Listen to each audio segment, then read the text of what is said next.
Di dalam nama Allah Bapa dan nama anaknya Tuhan Yesus Kristus dan nama Roh Kudus yang menciptakan langit dan bumi.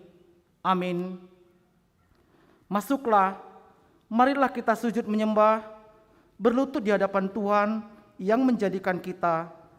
Sebab Dialah Allah kita dan kitalah umat gembalaannya dan kawanan domba tuntunan tangannya. Haleluya.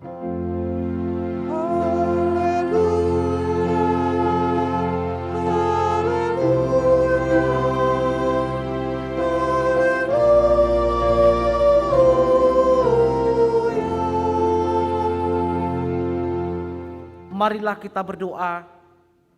Ya Bapa kami yang di surga, Engkau telah mengutus anak-Mu, Tuhan Yesus Kristus ke dunia ini untuk membinasakan iblis. Sadarkanlah dan ingatlah kami dengan Roh Kudus, agar kami jangan terlena dalam dosa, tetapi kami hidup dalam damai, sampai kami masuk ke dalam kehidupan kekal, karena Yesus Kristus Tuhan kami. Amin.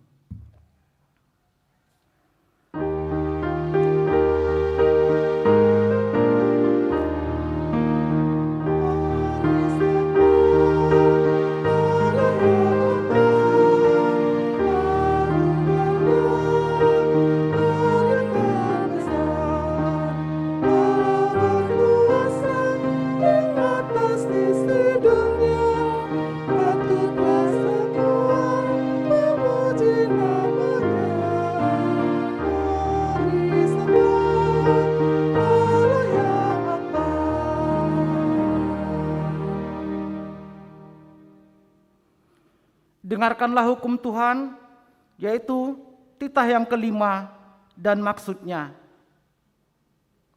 Titah kelima, hormatilah bapa dan ibumu, agar engkau berbahagia dan lanjut umurmu di bumi yang diberikan Allah kepadamu. Maksudnya adalah kita harus takut serta kasih kepada Allah. Sebab itu, jangan kita bersikap remeh terhadap orang tua kita, terhadap pemerintah, dan terhadap orang yang lebih tua. Jangan kita menimbulkan kemarahan mereka, tetapi hendaklah kita selalu menghormati. Mari kita mohon kekuatan untuk melakukan sesuai dengan hukumnya. Ya Tuhan Allah, kuatkanlah kami untuk melakukan yang sesuai dengan hukum-Mu. Amin.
Marilah kita merendahkan diri di hadapan Allah untuk mengaku dosa-dosa kita.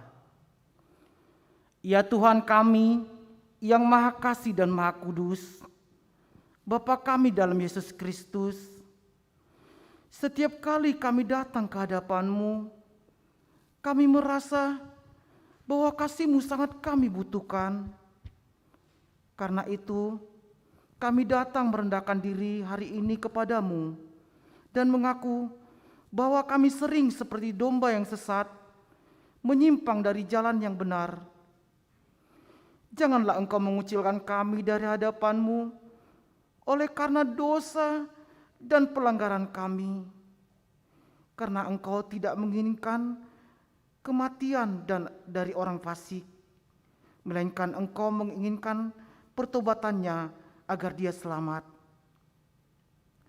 Ampunilah segala kesalahan dan pelanggaran kami dengan perantaraan penghulu kami yang tunggal itu, Anak-Mu Tuhan Yesus Kristus. Tetapkanlah anugerah-Mu bagi kami dengan perantaraan kesaksian dan kuasa Roh Kudus, supaya kami terhibur dan datang memanggil Engkau, dan agar segala perbuatan dan kelakuan serta pikiran kami menjadi kemuliaan bagi nama-Mu yang kudus itu. Amin.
Dengarkanlah janji Allah tentang pengampunan dosa.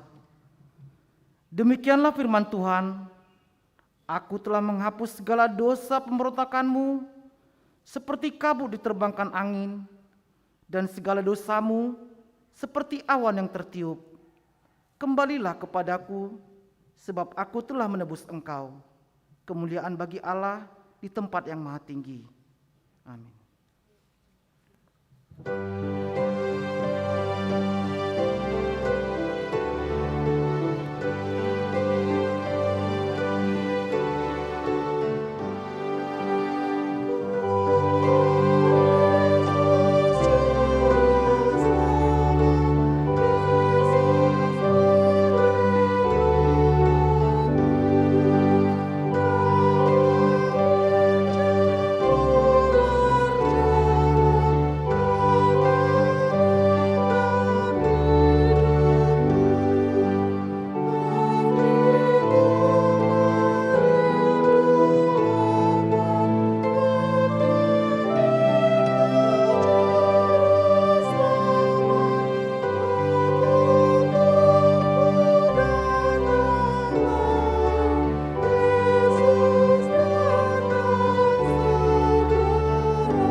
Firman Tuhan yang menjadi epistel bagi kita diambil dari Kejadian 45 ayat 3 sampai 16. Kejadian 45 ayat 3 sampai 16. Demikianlah bunyinya. Dan Yusuf berkata kepada saudara-saudaranya, "Akulah Yusuf. Masih hidupkah Bapa?" Tetapi saudara-saudaranya tidak dapat menjawabnya, sebab mereka takut dan gemetar menghadapi dia. Lalu kata Yusuf kepada saudara-saudaranya itu, "Marilah dekat-dekat." Maka mendekatlah mereka. Katanya lagi, "Akulah Yusuf, saudaramu yang kamu jual ke Mesir. Tetapi sekarang janganlah bersusah hati dan janganlah menyesal diri, karena kamu menjual aku ke sini. Sebab untuk memelihara kehidupanlah Allah menyuruh aku mendahului kamu. Karena telah 2 tahun ada kelaparan dalam negeri ini, dan selama 5 tahun lagi orang tidak akan membajak atau menuai. Maka Allah telah menyuruh aku mendahului kamu untuk menjamin kelanjutan keturunanmu di bumi ini dan untuk memelihara hidupmu, sehingga sebagian besar daripadamu tertolong. Jadi Bukanlah kamu yang menyuruh aku ke sini, tetapi Allah. Dialah yang telah menempatkan aku sebagai bapa bagi Firaun dan tuan atas seluruh istananya dan sebagai kuasa atas seluruh tanah Mesir.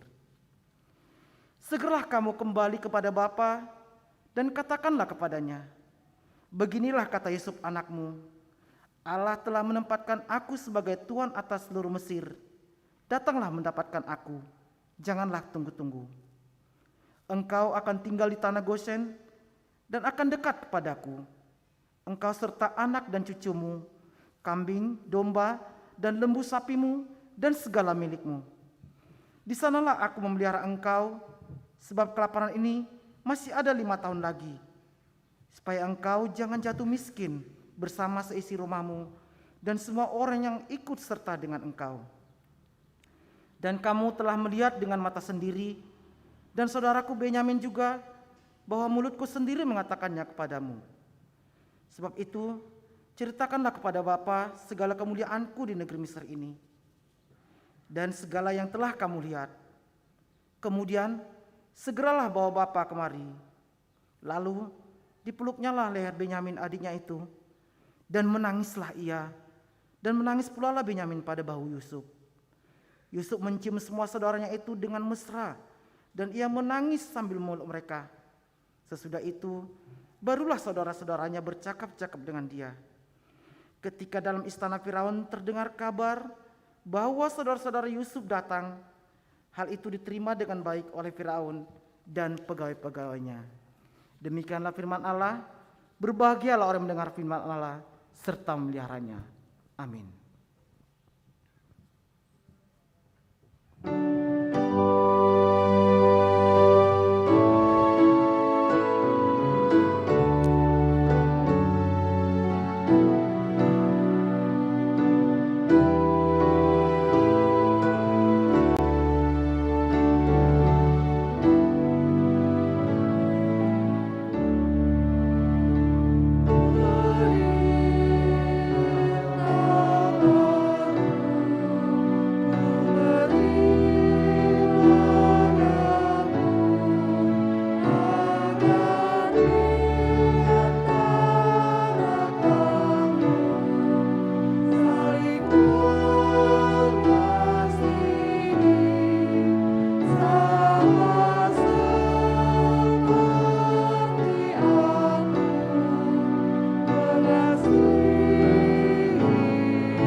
Marilah kita bersama-sama mengaku iman kepercayaan kita, sebagaimana teman-teman seiman di seluruh dunia, kita bersama-sama mengucapkannya. Aku percaya kepada Allah, Bapa yang Maha Kuasa, Halik langit dan bumi. Aku percaya kepada Yesus Kristus, Anaknya yang tunggal Tuhan kita, yang dikandung daripada Roh Kudus, lahir dari anak darah Maria, yang menderita sengsara di bawah pemerintahan Pontius Pilatus, disalibkan, mati dan dikuburkan, yang turun ke dalam kerajaan maut. Pada hari yang ketiga, bangkit pula dari antara orang mati, naik ke surga, duduk di sebelah kanan Allah, Bapa yang Maha Kuasa, dan dari sana ia akan datang kelak untuk menghakimi orang yang hidup dan yang mati. Aku percaya kepada Roh Kudus, dan adanya satu gereja yang kudus dan am, persekutuan orang kudus, pengampunan dosa, kebangkitan daging, dan hidup yang kekal. Amin.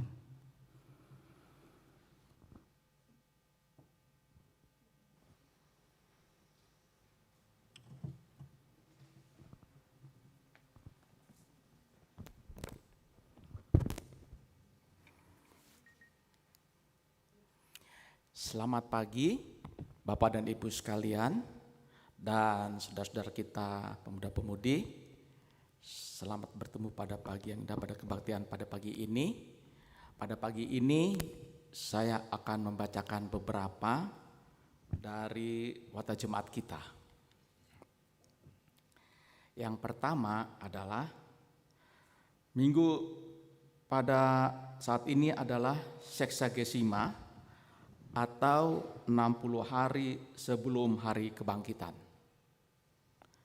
Dengan topik membalas kejahatan dengan kebaikan. Nadegando balosni najat. Yang nomor 3 ibadah, Bapak Ibu sekalian, dengan adanya level PPKM level 3, maka mohon diikuti protokol kesehatan yang ketat. Kita 2 kali kebaktian, pukul 7 dan pukul 9. Mohon datang ke gereja dalam keadaan sehat, minimal 15-30 menit sebelum ibadah dimulai, memakai masker, mengukur suhu, scan QR code, aplikasi Perlindungi, mengambil nomor, mencatatkan nomor penduduk sesuai dengan nomor, mengikuti ibadah dengan tertib, menghindari kerumunan, dan segera pulang setelah ibadah selesai, karena gereja akan segera disinfektan. Untuk jemaat usia 60 tahun ke atas, supaya melaksanakan ibadah di rumah masing-masing melalui live stream YouTube dan Facebook HKBP Bandung Reformanda.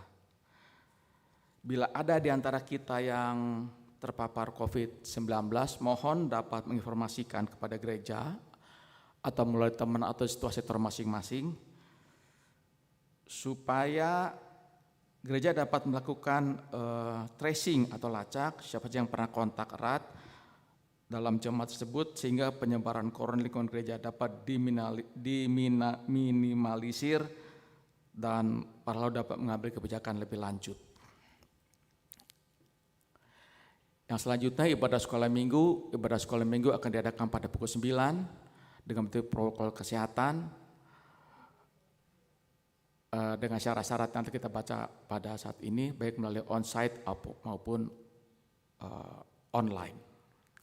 Persembahan kita 1 kali pada minggu ini, dan pada hari Minggu nanti jam 10.30 gereja kita akan melainkan sakramen baptisan kudus untuk 1 orang anak laki-laki dari keluarga Leo Rudi Marapaung, Dr. Gigi Lisnawati, Buru Manulang, jemaat sektor 7812 Mapensel Tim.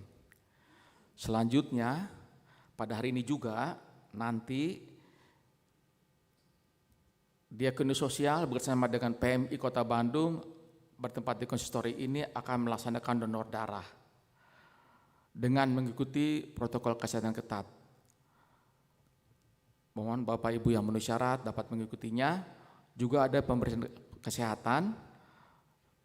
Gereja kita bekerjasama dengan Kalbe Farma akan mengadakan pemeriksaan kesehatan gratis juga di gereja ini dengan mengecek kolesterol, asam urat, gula darah, dan sebagainya.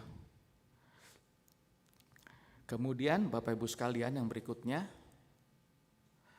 dalam nomor 10 kotak Renungan Simeon kita telah melakukan Renungan Simeon tiap Kamis. Jadi dalam rangka mendukung program Simeon, gereja kita mengajak seluruh jemaat untuk mendukung program pekabajaran Injil ini dalam doa dan dana yang dapat diserahkan ke kotak Renungan Simeon yang ada di depan halaman gereja. Sedangkan pertanggihan sektor nanti hari Jumat 25 Februari jam 19 akan dilakukan baik secara online ataupun melalui Zoom dan dilayankan dari sektor Cipaganti. Kemudian Bapak Ibu sekalian, nomor 16, kebaktian HUT ke-11 HKBP Resort Bandung Tengah dan HKBP Bandung Reformanda akan dilayankan pada Minggu 6 Maret 2022, 2 minggu lagi. Pada kebaktian paginya menjadi pukul 6.30. Jadwal dapat dilihat pada nomor 16. Di situ ada kebaktian pagi jam 6.30, ada perjamuan kudus, ada kebaktian sekolah minggu jam 9, ada kebaktian siang bahasa Batak jam 10.30, dan ada kebaktian sore. Ya, juga ada perjamuan kudus. Jadi mohon juga dapat diikuti kebaktian sore, dan pendaftaran dapat dilihat pada nomor 17. Bapak Ibu sekalian, gereja mengucapkan selamat ulang tahun mulai tanggal 14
untuk Huria itu 33.621.303 rupiah, untuk pembangunan 1.404.450 rupiah, dan untuk kantor pusat 2.343.250 rupiah.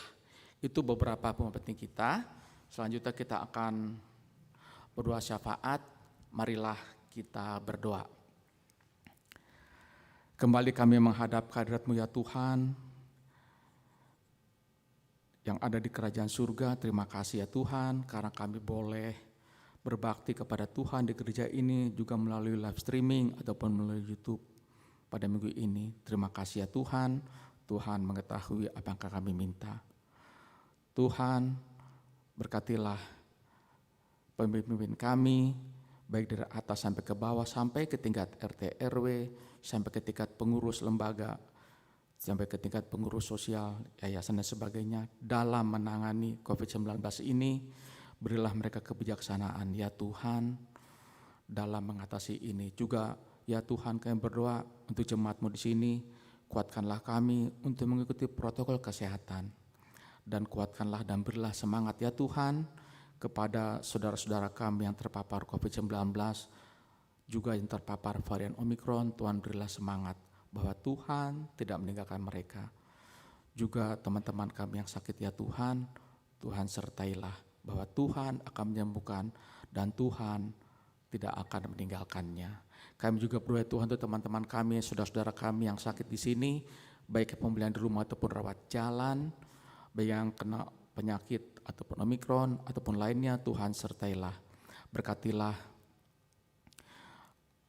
Situa Jamalial Pardamaian Pasaribu, Hak Situmorang, Nyonya Pendeta Asirait Boru Silalahi, Nyonya Panjaitan Boru Nagdeak, Nyonya Sombing Boru Pasaribu, DC Napitupulu, Nyonya Sinaga Boru Seregar, Nyonya Sitorus Boru Tambun, Nyonya Tayasu Tauruk Boru Luman Tobing, Tambun, Immanuel Silalahi, Junio Tanjung, Nyonya Situa Hamar Paung Boru Dolok Saribu, Nyonya Jamar Paung Boru Silaban, Nyonya Situa Esrait Boru Marpaung, M Simbolon, Nyonya Simbolon Boru Pasaribu, Nyonya Tapu Bolon Boru Samosir, Situa Nyonya Pakpahan Boru Tampu Bolon, A Manulang, Nyonya Besenaga Boru Nababan, Nyonya Pardede Boru Siagian, Nyonya Situa CL Situmorang Boru Pakpahan, Nyonya Seregar Boru Aritonang, Nyonya Ratu Margarita Marbun Boru Purba, Situa Pensiunan Dr. SPA Marbun, William Situmorang, Nyonya Lustin Situmorang Boru Sitorus, Nyonya Huta Barat Borus Regar, Nyonya M. Gultom Borus Tompul, Diva Amelia Burna Pitupulu. Kami berdoa ya Tuhan, permintaan dan permohonan kami adalah sembuhkanlah mereka yang sakit ini. Kami berdoa juga ya Tuhan untuk jemaat Tuhan yang sudah berkeluarga, merindukan anak. Tuhan sertailah juga dalam mendapatkan pekerjaan dan teman hidup, supaya mereka mendapat berkat ya Tuhan sesuai pekerjaan yang Tuhan telah berikan kepada mereka. Terutama untuk anak kami ya Tuhan, Timothy Simbolon, supaya semakin lancar berkomunikasi. Tuhan sertailah. Khususnya juga ya Tuhan, kami berdoa untuk persiapan HKBP Lembang dan persiapan HKBP Sumedang. Tuhan berilah ketekunan dan semangat dan hati yang sukacita dalam persiapan HKBP Lembang dan Sumedang. Tuhan berkatilah para ladonya, ruasnya, dan tekun berdoa kepada Tuhan. Kami mendoakannya kepadamu. Sebentar lagi kami akan mendengar firman Tuhan. Tuhan bukakanlah mata hati pikiran kami, kuatkanlah kami ya Tuhan. Siapakah kami ini yang boleh bersyukur kepadamu? Berkatilah pendeta dan ruasmu di semua di sini. Terpujilah nama Tuhan karena kasih sayang Tuhan Yesus Kristus yang beserta dengan kami. Amin. Terima kasih.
Damai sejahtera Allah yang melampaui segala akal, kiranya memelihara hati dan pikiran saudara di dalam Kristus Yesus Tuhan kita.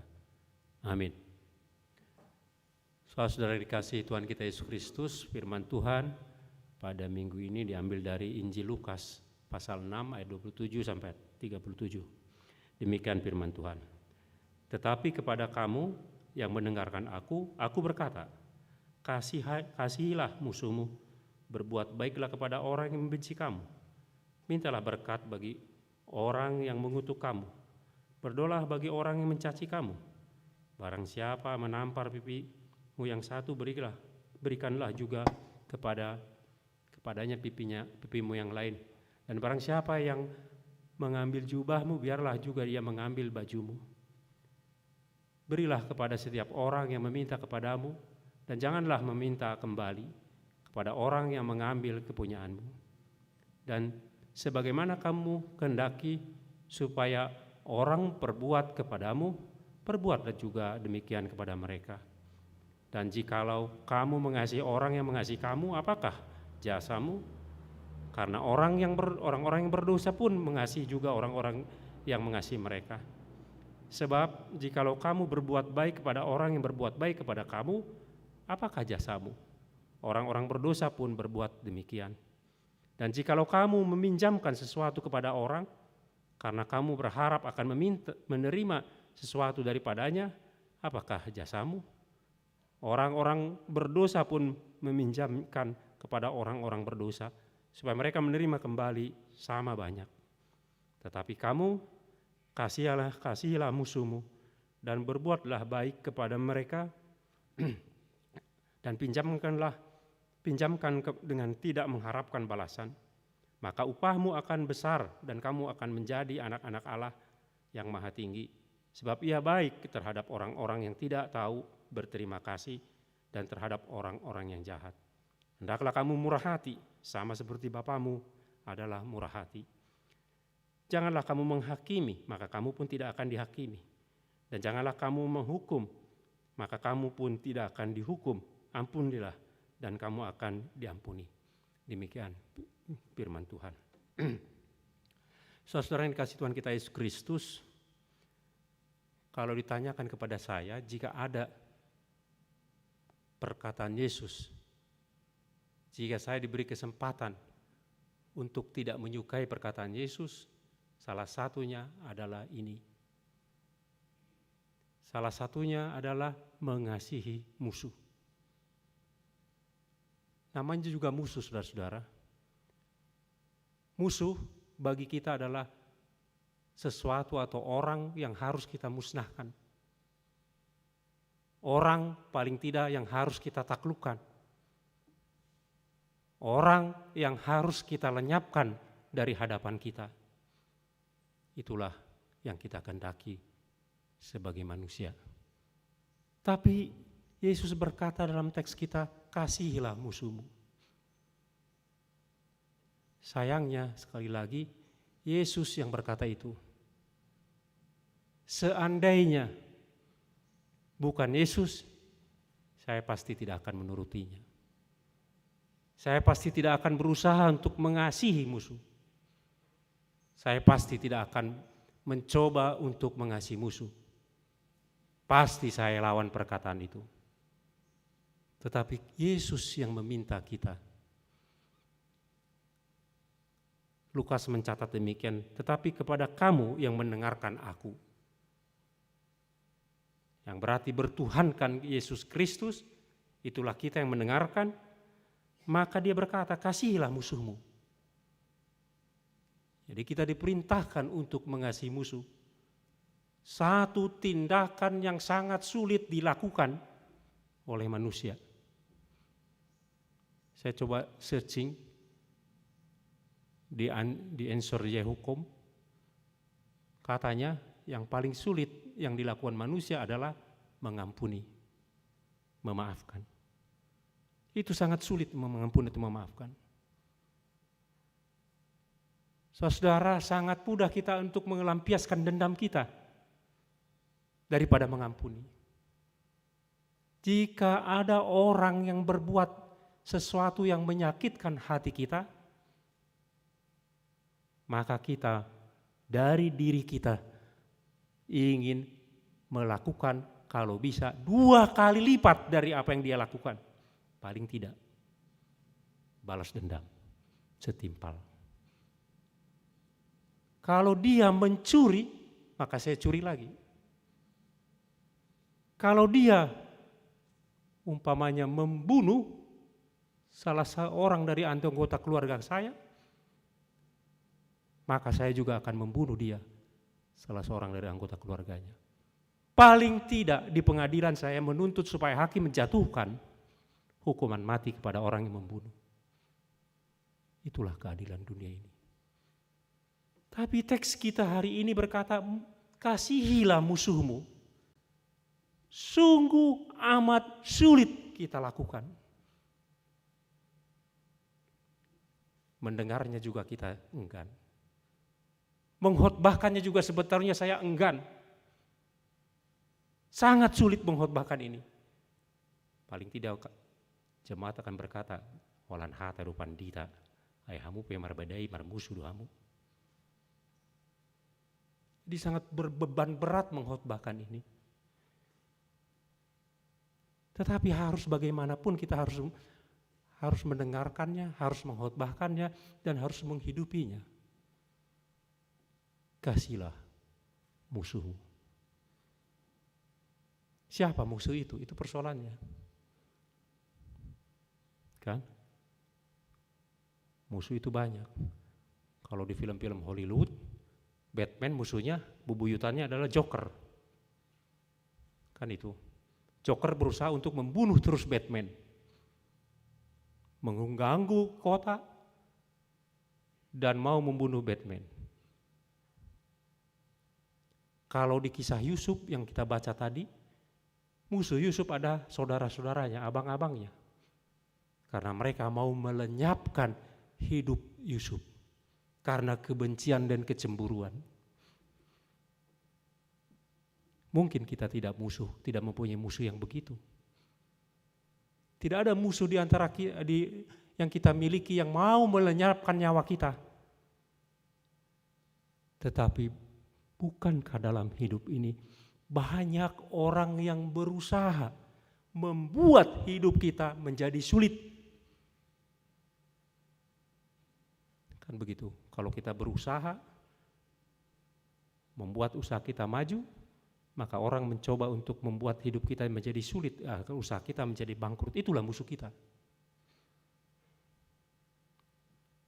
Orang-orang yang mengganggu kelancaran hidup kita, itulah musuh kita. Orang-orang yang mengganggu hidup kita, bahkan mau melenyapkan hidup kita karena kita adalah orang yang percaya kepada Kristus, itulah musuh kita. Dan dikatakan di teks kita ini, kasihilah mereka. Bayangkan saudara-saudara, ada orang menjelek-jelekan kita, sahabat kita tadinya, kita terbuka dengan dia, segala macam rahasia terbuka, ternyata dia dibalik kita menjelek-jelekan, kasih tahu kabar jelek kita kepada orang-orang. Dan kita disuruh untuk mengasihi dia. Kan luar biasa. Ada orang yang membuat kita sakit hati. Dan kita disuruh untuk mengasihi dia. Luar biasa kan? Bagaimana ini dapat kita lakukan? Yang lebih hebatnya lagi, Yesus berkata mengasihi itu bukan mengasihi asal dari mulut kita. Tetapi kita baca ya di ayat 28. Setelah dia berkata, aku berkata, kasihilah musuhmu, berbuat baiklah kepada orang yang membenci kamu. Ayat 28-nya, inilah kasih itu. Mintalah berkat bagi orang yang mengutuk kamu. Paling-paling kita baliknya.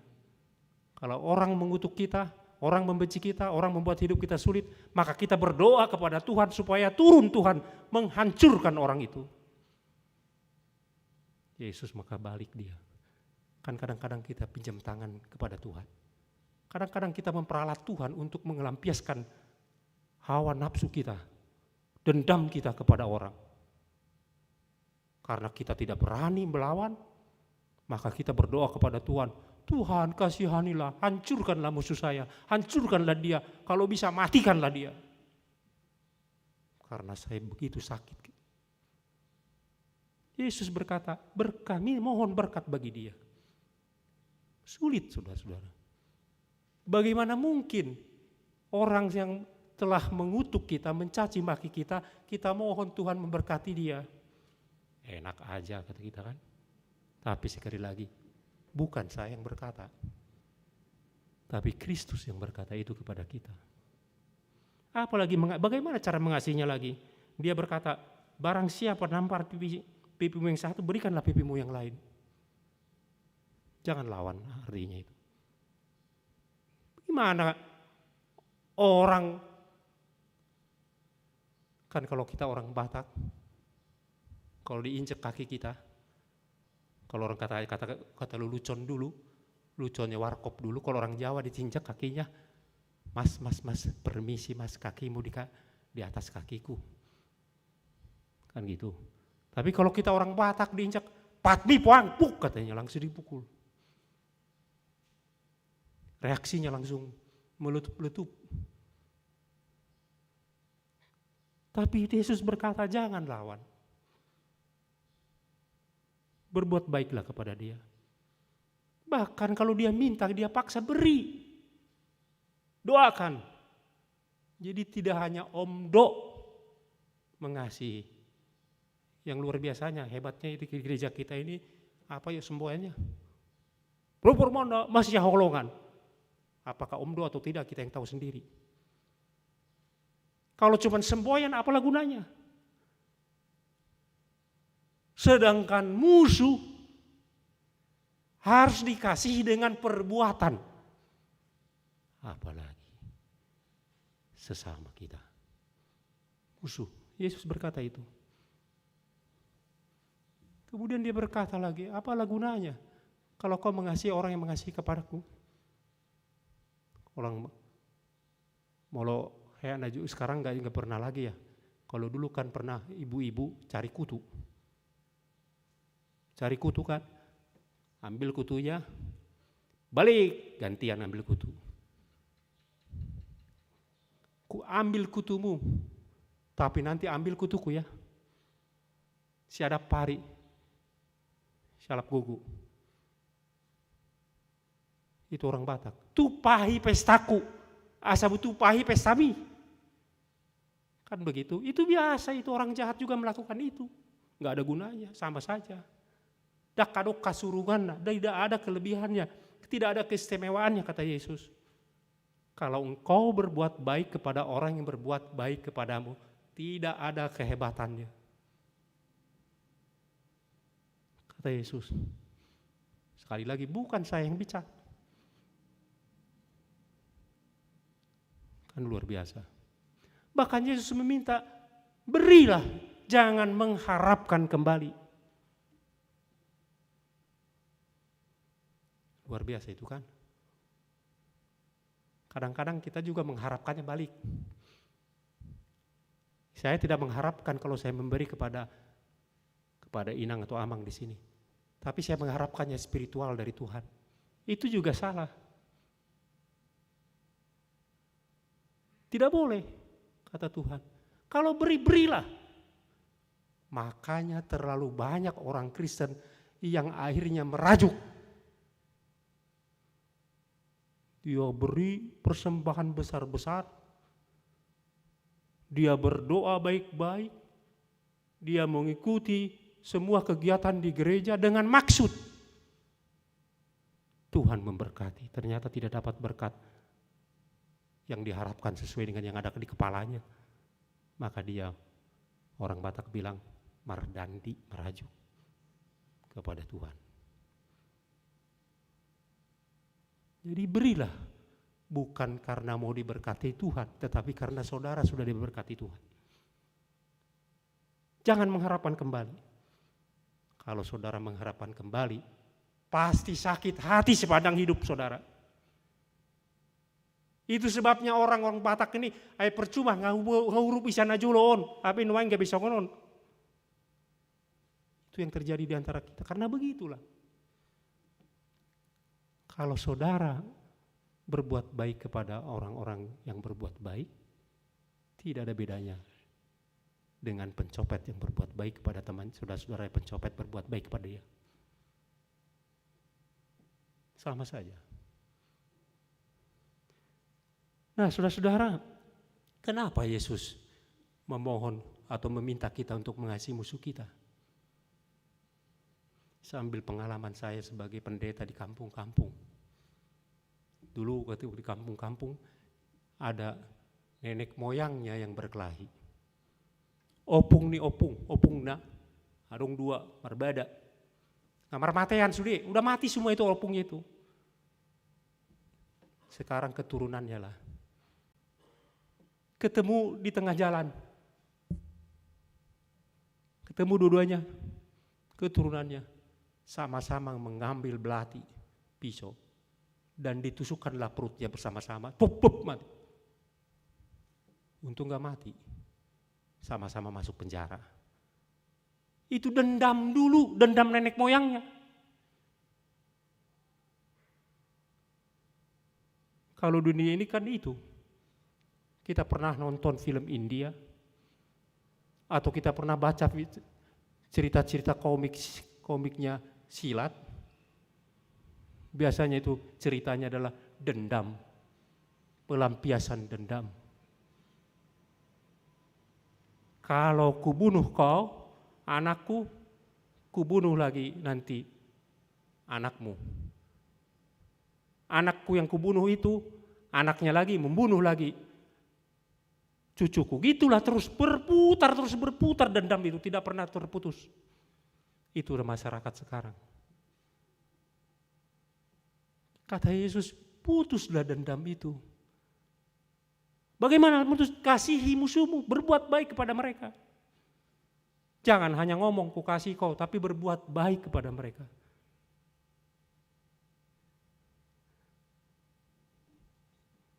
Jadi kasihi itu bukan berarti kita menjadi berkongkol-kongkol dengan dia. Jadi main catur dengan dia gitu, karena itu bukan itu, tetapi kita berbuat baik kepada dia. Kasih musuhmu. Kemudian Yesus berkata lagi, apa saja yang kau inginkan orang lain perbuat kepadamu, perbuatlah kepadanya. Kalau dunia ini balik, jika engkau tidak mau disakiti orang lain, jangan sakiti orang lain.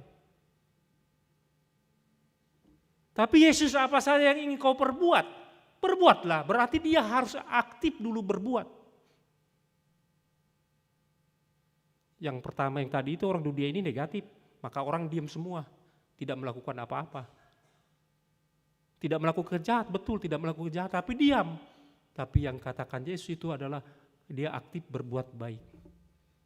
Itulah kasih. Kasih itu selalu aktif berbuat baik. Yang luar biasanya saudara-saudara, di ayat 27 itu kata kasihilah, dia itu pakai kata agape. Agape itu mengasihi tanpa pamrih. Tuhan saja mengasihi kita yang tidak setia. Tuhan saja mengasihi kita yang jahat. Itu kan dikatakan Yesus. Maka kita juga harus mengasihi musuh kita.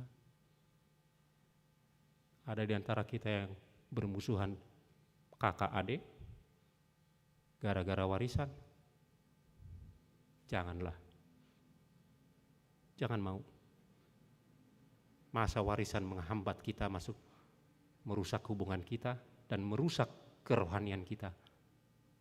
Jangan mau. Kalau ada orang yang serakah di antara keluarga kita, ya kasih saja situlah. Jangan musuhi, berbaik buat baiklah dengan mereka. Hendaklah engkau, katanya kamu murah hati, seperti Bapamu murah hati. Jadi Tuhan telah bermurah hati di dalam Kristus. Maka kita juga murah hati kepada orang-orang yang bersalah kepada kita. Bahkan orang-orang yang memusuh kita, bermurah hatilah. Pasti dunia ini akan bilang, goblok sekali dia. Kan itu. Udah ditipu malah kita berbuat baik ke orang penipu itu. Kan goblok itu. Tapi bukan saya yang berkata, Yesus yang berkata. Kemudian di ayat terakhir dia berkata, janganlah kamu menghakimi, maka kamu pun tidak dihakimi. Untuk bisa mengasihi orang jangan menghakimi. Apa itu menghakimi? Bahasa aslinya krino. Krino itu menjatuhkan vonis. Orang ini salah. Kan begitu. Sedang di pengadilan aja mau memvonis dia, pengadilan harus mencari dulu latar belakang atau motivasinya sehingga terjadi begitu. Harus cari dulu kan. Apakah memang ada motivasi untuk mencelakan atau direncanakan atau tidak.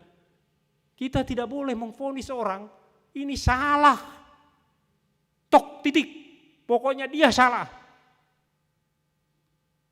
Kalau saudara melakukan itu, maka itu kan ukuran yang sama akan dilakukan Tuhan kepada kita kelak.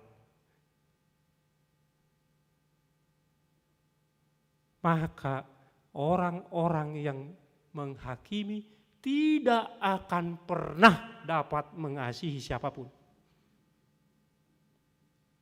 Di situ apa kuncinya? Nah, supaya dapat mengasihi gimana?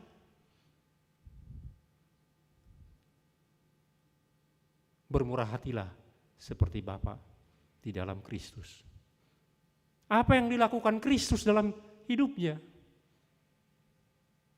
Kan itu yang perlu kita tiru. Yohanes 13 ayat 11 ayat tiruan. Nah, huleo Tuhanmu bahasa Batak kayak gitu. Ada teladan yang dikuberikan kepadamu, yang harus kau lakukan seperti yang telah kulakukan kepadamu. Apa itu? Mengasihi. Bagaimana mengasihi? Selama orang tidak pernah dapat meniru Kristus yang mengasihi, selama itu hanya omdo, olan hata. Mengasihi itu. Apa yang dikasih Kristus? Bagaimana cara Yesus mengasihi? Yesus dia turun. Dia adalah Allah. Dia merendahkan diri. Dia mengosongkan diri. Menjadi budak katanya, kata di Filipi 2 ayat 1-11. Untuk apa? Mengasihi kita. Bahkan sampai mati dia mengasihi kita. Tidak ada orang yang bisa mengasihi siapapun itu. Mau musuh, apalagi musuh. Mau orang lain pun itu, mau keluarganya pun itu, tanpa bisa mengosongkan diri dia. Tanpa menyangkal diri. Tanpa matswadaun diri. Itu tidak bisa, sulit. Saya ambil contoh. Kalau saya pertahankan harga diri sebagai laki-laki saya, apalagi orang Batak, anak niraja, kan anak niraja kau. Jadi anak niraja haulauna, apa pekerjaannya? Pulang kantor, duduk, minum kopi, baca koran, nonton TV. Haulauni buru raja, laut tu dapur, paradeon si panganon, HP sarupa karejo. Sama-sama kerja. Apakah dia mengasihi istrinya?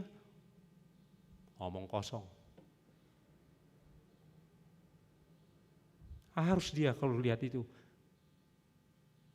Harus keluar dari dirinya, harga dirinya itu. Yang dia pertahankan, martabat dirinya sebagai laki-laki.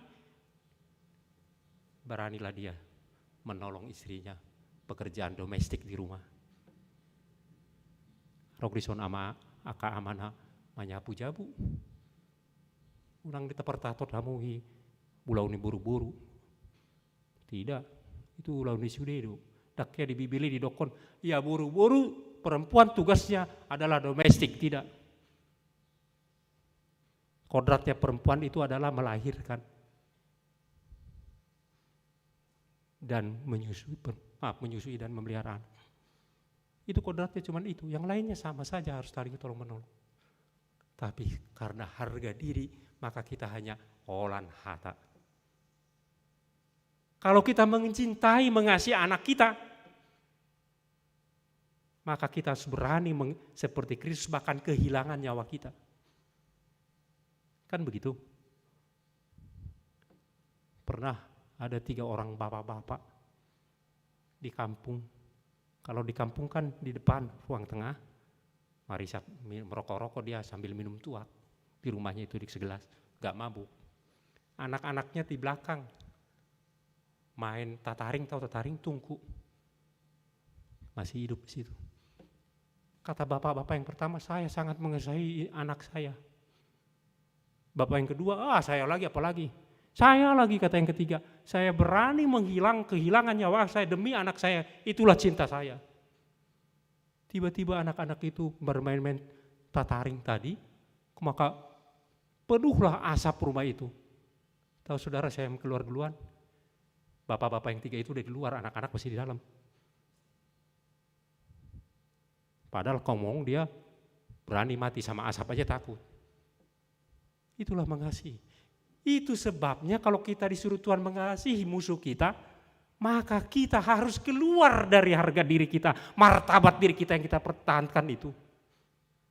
Kalau selalu terus kita pertahankan itu, gimana lu udah salah.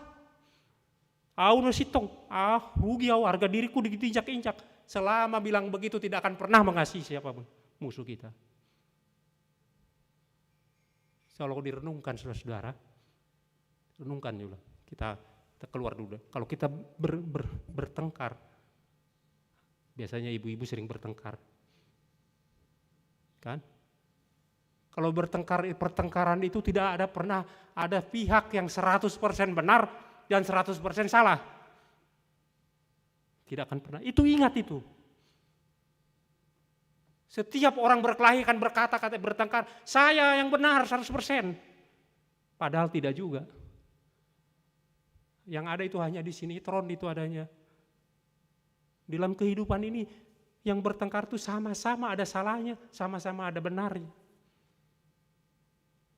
Kalau kita memandang pertengkaran begitu, maka kita dapat mengasihi musuh kita yang bertengkar itu.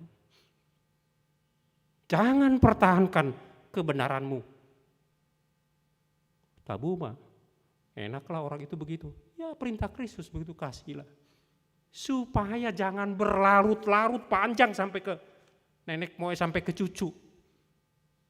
Putuskan dendam itu dengan mengasihi. Jangan diturunkan kepada anak-anak kita. Undang sebarkan kalau saudara bertengkar dengan satu orang. Ini pengalaman saya sebagai pendeta di orang Batak. Di Pungan Ina, terdokot. Ida, saya Dani Sadwi di sono, ikut jadi benci. Padahal nggak ada persoalannya dengan dia. Kan nggak, jadi persoalannya nggak ada persoalan saya dengan dia. Tapi karena perkataan lawannya dia, jadi saya ikut benci. Isuk marmusuh itu sih. Itu memperuncing namanya. Kalau kita sebagai orang yang di luar pertengkaran itu jangan mau. Harusnya mendamaikan, malah memperuncing. Bahaya kan? Sekali lagi saudara-saudara, kasihilah musuhmu.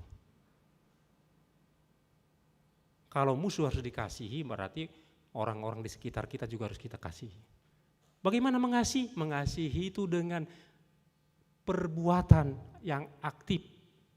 Mohon berkat kepada Tuhan, doakan dia, kan beri dia, jangan harap kembali. Itu semua aktif semua. Dan itu dilakukan Yesus kepada untuk kita. Dia memberi, bahkan nyawanya diberikan kepada kita. Maka kita juga harus melakukan itu. Nah, jadi kenapa Yesus memerintahkan itu? Supaya jangan dendam berputar-putar di dunia. Tetapi juga supaya orang yang melihat kita, dia akan melihat Kristus, oh, orang ini memang penuh dengan kasih, seperti Kristus yang mengasihi. Saya ingatkan lagi sekali lagi, di abad pertama gereja mula-mula, abad-abad pertama, bukan persoalan ajaran yang luar biasa yang sehingga orang banyak yang jadi Kristen.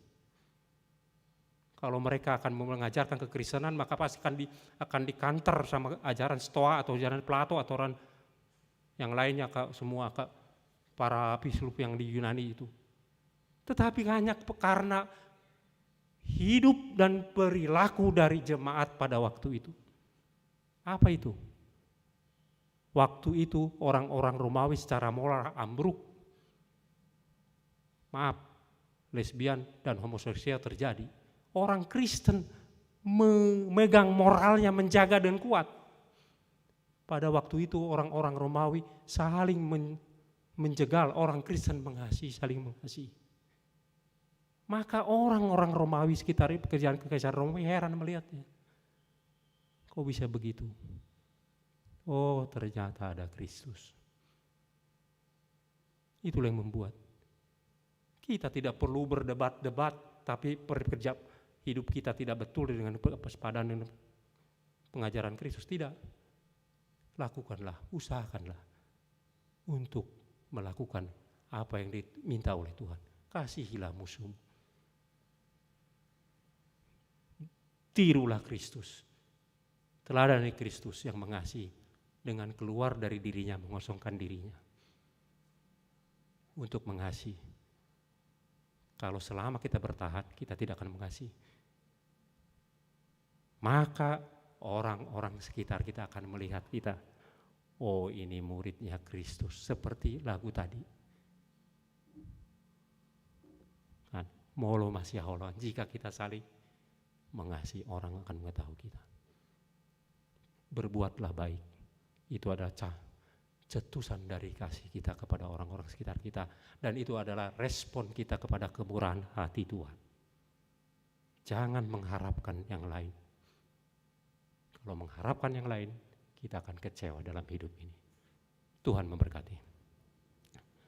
Bapa Surgawi, terima kasih kami diingatkan oleh firman-Mu untuk mengasihi musuh kami, atau mengasihi orang-orang di sekitar kami, mengasihi sesama kami Tuhan, dengan perbuatan baik Tuhan. Terima kasih Tuhan, mampukan kami Tuhan untuk meniru anak-Mu Tuhan Yesus Kristus yang mengosongkan diri turun dari surga dan tidak mempertahankan haknya Tuhan, sehingga dia dapat mengasihi kami dan mati demi kami Tuhan.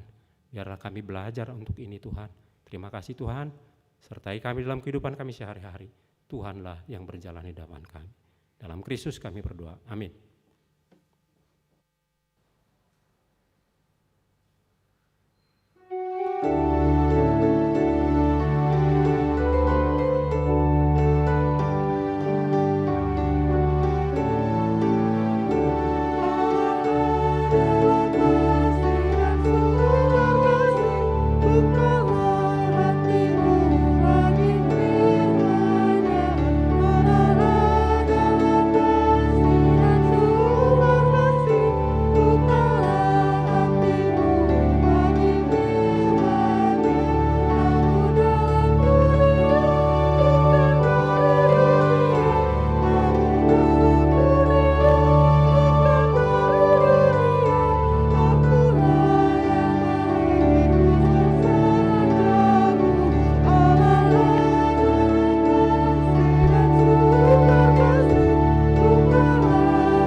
Marilah kita berdoa untuk menyerahkan persembahan kita kepada Tuhan.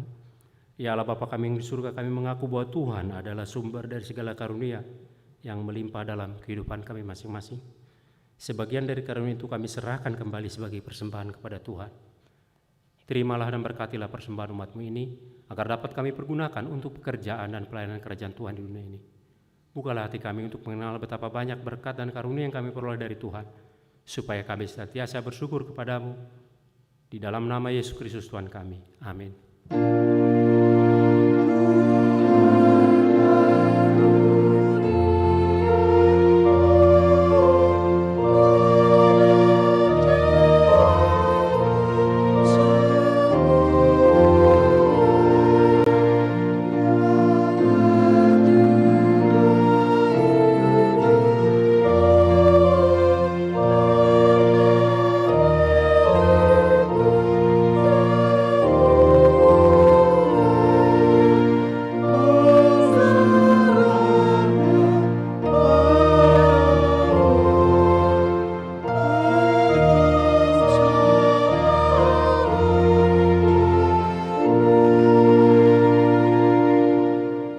Surga, dikuduskanlah nama-Mu, datanglah kerajaan-Mu, jadilah kehendak-Mu di bumi seperti di surga.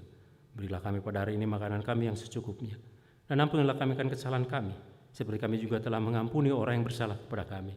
Dan janganlah membawa kami ke dalam pencobaan, tetapi lepaskan kami daripada yang jahat.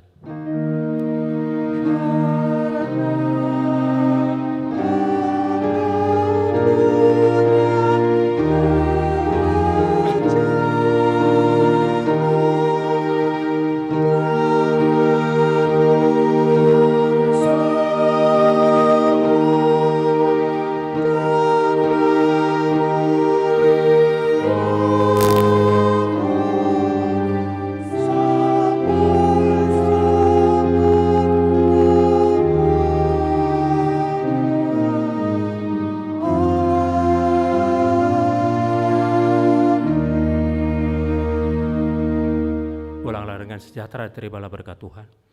Tuhan memberkati engkau dan melindungi engkau. Tuhan menyinari engkau dengan wajah-Nya dan memberi engkau kasih karunia.